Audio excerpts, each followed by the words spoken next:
मैं क्यों था अपने गुरुजी का फेवरेट, इसके पीछे भी एक बहुत खास बात थी। दोस्तों, आध्यात्मिक यात्रा सीरीज के पहले वीडियो में आपने जाना कि मैं 10th क्लास में आश्रम जाने की शुरुआत की थी, लेकिन इसके पीछे भी एक स्टोरी है जिसे मैं शॉर्ट में बताता हूँ। जब मैं मेडिटेशन क्या होता है यह भी नहीं जानता था, तब से मैं आंखें बंद करके रात को बैठा रहता था। उसका कारण यह था कि जब मैं अंधेरे में आंखें बंद करता तो मुझे बंद आंखों के अंदर बहुत से कलर दिखाई देते थे, बहुत से शेप और लाइट दिखाई देती थी, जैसा आप अपनी स्क्रीन पर देख रहे हैं।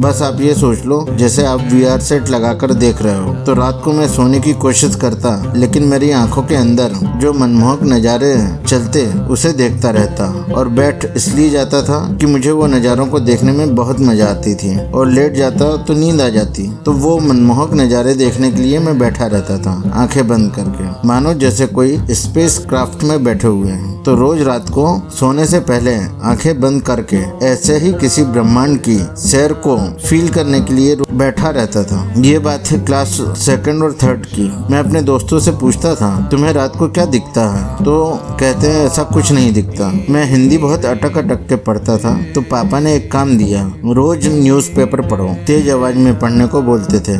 इस कारण से न्यूज़पेपर पढ़ना शुरू किया। कुछ समय बाद न्यूज़पेपर में एक लेख आया था। संडे पेपर में पूरे एक पन्ने पर मेडिटेशन हिप्नोटिज्म का लेख पढ़ा था, जिसमें मेडिटेशन क्या होता है, कैसे करते हैं, और त्राटक और हिप्नोटिज्म के बारे में बहुत सी जानकारी दी थी, जिसे पढ़कर मैं पहली बार यह समझ पाया कि जो मैं कर रहा हूँ उसे मेडिटेशन कहा जा सकता है। तो अब मैं रात को आंखें बंद करके वो खूबसूरत नज़ारे और लाइट देखने के लिए खुशी से बैठा रहता था और हर संडे के पेपर का इंतजार करता था। कुछ और बातें पता चले ध्यान या मेडिटेशन की। क्लास 7th 8th तक आते मेरे पास मेडिटेशन से जुड़े हुए बहुत सारे आर्टिकल जमा कर लिए थे और मुझे बहुत सी जानकारी हो चुकी थी। ध्यान या मेडिटेशन, हिप्नोटिज्म, रेकी, जिसमें प्राणायाम भी शामिल था। मैंने कुछ 80 से 100 बुक भी खरीद ली थी। जो पॉकेट मनी मिलती थी उसे जमा करके बुक लेता था। मुझे मेडिटेशन और उसका साइंस जानने की बहुत इच्छा रहती थी, लेकिन मैं कभी ज़्यादा पूजा पाठ नहीं करता था। कुंडली जागरण, स्वर विज्ञान, कलर थेरेपी, अंक ज्योतिष, रेकी, आशीर्वाद क्रिया, ऑरा विज्ञान, मृत्यु के बाद और रत्न विज्ञान और भी बहुत से साइंस से जुड़ी रिसर्च और बुक्स को पढ़ता था और उसके अनुसार प्रैक्टिकल करने की कोशिश करता था। क्लास 10th आते आते मैं खुद पेपर में लिखने लगा था और एक दिन वही पेपर जिसमें मैंने पहला आर्टिकल पढ़ा था, उसी पेपर में मेरा लेख भी प्रकाशित हुआ। दोस्तों, आपसे मैं एक निवेदन करूंगा कि ये वीडियो को ज़्यादा से ज़्यादा शेयर करना। ये वीडियो उस व्यक्ति को तो मिल जाए जो वाकई में ध्यान सीखना चाहता है और कुछ करना चाहता है। हो सकता है ये उसके काम आ जाए। मैं भी लोगों को सही जानकारी देना चाहता था, तो फ्रीलांस में लिखता था। पेपर में जो पहला लेख लिखा था उसकी हेडिंग थी मानसिक शक्ति और विचार प्रश्न। उसका वीडियो भी आप मेरे चैनल पर देख सकते हैं, डिस्क्रिप्शन में लिंक दे दूंगा। पेपर में पहला लेख मेरे नाम का देखकर खुशी हुई। उसके बाद मैंने बहुत से लेख लिखे। न्यूज़पेपर वाले मेरे लेख के नीचे मेरा पूरा पता छापने लगे, क्योंकि उनके पास बहुत से लेटर आने लगे थे। अब वो लेटर मेरे घर भी आने लगे। लोग सोचते थे कि कोई बहुत उम्र के व्यक्ति ने लिखा होगा, तो मुझसे बहुत से सवाल पूछते थे और रिप्लाई करने का बोलते थे। कुछ खास सवालों का जवाब मैं दिया करता था और जो मेरे शहर के आसपास थे वो मिलने आते थे। जब वो मुझसे मिलते हैं तो उन्हें बहुत आश्चर्य होता था, क्योंकि वो ये सोच कर आते थे कि कोई बड़े बुजुर्ग व्यक्ति ने लिखा होगा, और मेरी तो अभी मूंछ दाढ़ी भी नहीं निकली थी। और कुछ समय बाद ही मेरी मुलाकात मेरे गुरुजी से हुई। 1 आध घंटे बात हुई। उन्होंने मुझे आश्रम में रहकर ध्यान सीखने के लिए बोला, लेकिन मुझे आश्रम जाने के लिए अभी लंबा इंतजार करना पड़ा, क्योंकि गुरुजी मिले तो मैं क्लास 10th में था और वो महीना था जुलाई का। तो 1-2 बार उनसे मिलना हुआ, लेकिन अभी आश्रम नहीं जा सकता था क्योंकि आश्रम मेरे घर से दूर भी था और जाने का साधन भी नहीं था क्योंकि वो आश्रम एक छोटे से गांव में था। पूरा साल इंतजार करते और अपनी पढ़ाई में व्यस्त रहते हुए आखिर वो दिन भी आ गया कि एग्जाम खत्म हुए और छुट्टी शुरू हुई। जिस दिन छुट्टी लगी उसी दिन शाम को तैयारी करके आश्रम के लिए निकल पड़ा। आश्रम बहुत सिंपल सादा सा था। पहली रात नई जगह पर नींद नहीं आ रही थी तो आंखें बंद करके अपनी ब्रह्मांडीय यात्रा करने लगा। कब सोया कुछ याद नहीं, पर दूसरे दिन 4 बजे आश्रम में उठना था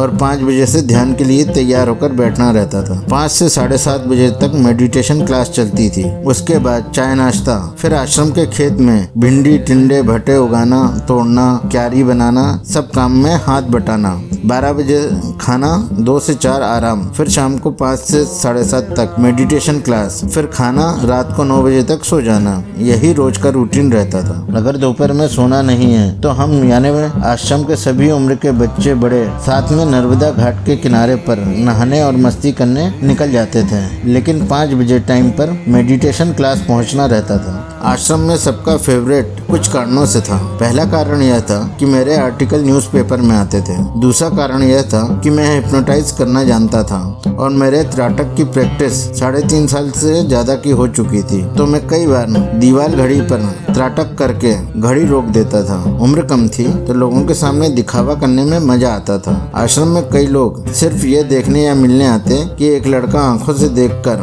और थोड़ी सी हिप्नोटिज्म की कमांड देकर लोगों को हिप्नोटाइज कर लेता है। तो कई बड़े बड़े लोग आश्रम में आते और बहस करते हैं, तुम ऐसा नहीं कर सकते, दम हो तो मुझे हिप्नोटाइज करके बताओ। और जब मैं उनको हिप्नोटाइज करके ऐसे काम करवाता जैसे टी-शर्ट उतारना, बेल्ट उतरवाना या कुछ ऐसा जो नॉर्मल नहीं रहे, और हिप्नोटाइज से उठने के बाद उन्हें समझ आ सके कि वो हिप्नोटाइज हो चुके थे, बहुत जल्दी ही मैं आश्रम में फेमस हो गया था। लोग दूर दूर से आश्रम आते और अपने रिश्तेदारों को भी लेके आते मिलवाने के लिए। 50-60 डेमो देने के बाद सिर्फ इलाज के लिए ही मैं हिप्नोटाइज का प्रयोग करता था। कुछ लोग ये देखने आते हैं कि मैं सच में घड़ी बंद करता हूँ या नहीं। खुद अपने साथ अच्छी कंपनी की घड़ी लाते हैं डेमो देखने के लिए। फिर मैंने ये सब करना बंद कर दिया क्योंकि इसमें मेरी बहुत ऊर्जा खर्च होती थी। ये सब कारण से आश्रम में फेमस तो था, लेकिन गुरुजी का फेवरेट इसलिए था क्योंकि मैं मेडिटेशन और उनकी बताई विधि का पालन बहुत अच्छे से करता था। मेडिटेशन के प्रति डिवोशन और मेरे सीखने की लगन से वो मुझसे बहुत खुश रहते थे।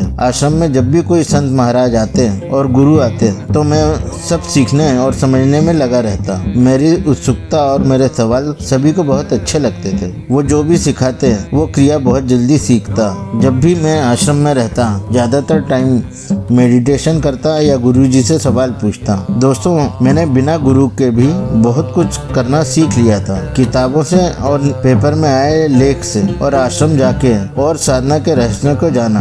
आप भी बिना गुरु के आध्यात्मिक यात्रा शुरू कर सकते हैं। इसी टॉपिक पर मैंने अपने चैनल पर एक वीडियो बनाया था, ध्यान सीखने के लिए गुरु की आवश्यकता कितनी। डिस्क्रिप्शन में उसकी भी लिंक दे दूंगा, तो आप वो वीडियो भी देख सकते हैं। दोस्तों, मेरे चैनल पर जो भी वीडियो बनाए हैं वह मेरा सच्चा अनुभव के आधार पर बनाए हैं। मेरा चैनल ओपन करने का कारण भी यही था कि सिंपल तरीके से आपको मेडिटेशन और अन्य चीजों के बारे में बता सकूं। कुछ लोग सिर्फ यही कहते हैं कि बिना गुरु के कुछ सीखा नहीं जा सकता, तो मैं उन्हें खुद का उदाहरण दिया है। इस स्टोरी से आप समझ सकते हो कि बस शुरुआत तो करो, बाकी आप खुद ही बहुत सी बातों को समझ जाओगे। और मैं हूं ना आपका साथ देने को तैयार। तो बस आज की वीडियो में इतना ही। वीडियो पसंद आया हो तो लाइक करें, चैनल पे नए आए हो तो सब्सक्राइब करें। आपके कोई सवाल या सुझाव हो तो कमेंट करें। कमेंट का रिप्लाई मैं हमेशा देता हूँ। तो मिलता हूँ अगले वीडियो में। बाय।